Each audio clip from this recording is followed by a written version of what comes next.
suppose, well, I was trained as a graphic designer where everything's very static and, you know, you have a printed sheet of paper and nothing really moves, whereas to me interaction design is about how things move between different states, you know, when you press a button on an iPhone, what happens when you do that. You know, when we're designing websites or iOS applications or phone stuff, you know, there are interactions taking place there. So for me, that's kind of interaction design. So how do we manage all of those processes? I think, well, perhaps maybe timelessness. I think there's, for me, as speaking as someone who's got over 20 years of experience, I think moving away from trends towards things that last.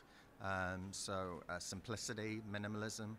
Dieter Rams, the product designer, would have an awful lot of ideas on that. So timelessness, I suppose.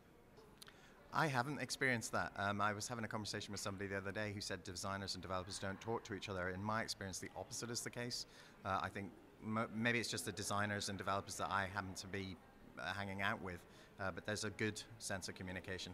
I think a lot of developers now are trying to learn about design, and a lot of designers likewise are trying to learn about code so that they can make the communication between them easier and more seamless. I think it's pretty thriving. I mean, I can really only speak about Belfast because that's where I'm from.